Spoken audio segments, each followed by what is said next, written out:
My grandfather put his entire fortune in my name when I turned 21, but my stepmother declared, "Your father and I will manage it for you." I refused, and just as Dad tried to intervene, Grandpa's lawyer revealed a secret that left everyone gasping because, when I was a kid, I thought my life was normal. At least, as normal as it could be when your mother dies young and your father remarries a woman who clearly never wanted you around. My stepmother, Sandra, always had this way of smiling at me in front of my dad but looking right through me when he wasn't around. It was small things at first, making sure I got the smallest portion at dinner, forgetting to include me in family outings, acting like my questions were a waste of her time. By the time I was a teenager, it was obvious she had no love for me.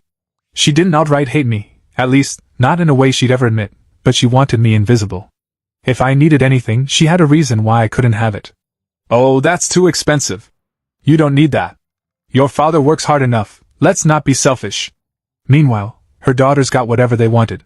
Ballet lessons, new iPhones every year, designer handbags before they were even old enough to appreciate them. I didn't complain. There was no point. My dad wasn't going to stand up for me. He had this way of tuning out anything unpleasant, and I learned young that if I wanted something, I had to figure it out myself. But I wasn't completely alone. My grandfather, my dad's father, was old school. He'd built a business from nothing and turned it into something impressive. He didn't flaunt his money, but he never struggled. And more importantly, he saw right through Sandra. He never liked her. Never trusted her. The feeling was mutual. She acted like he was an inconvenience, just some grumpy old man who didn't know how the world worked anymore. But she knew better than to disrespect him outright.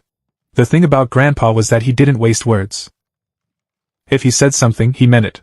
And when I turned 21, he called me to his house and told me, without warning, "Everything I have is in your name now." I thought he was joking. "What do you mean?" I laughed a little, because what else was I supposed to do?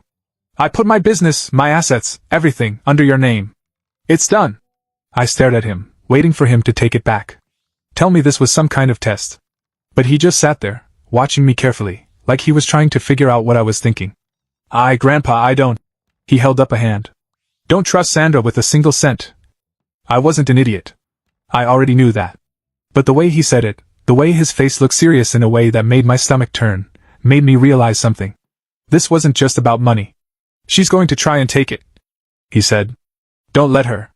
I nodded, but I didn't really get it. Not until later. I made the mistake of telling my dad about the inheritance. I thought he'd be happy. Or at least proud. Instead, his face changed in a way that made my stomach sink. He nodded slowly and said, "That's a big responsibility." The next morning, Sandra was suddenly the nicest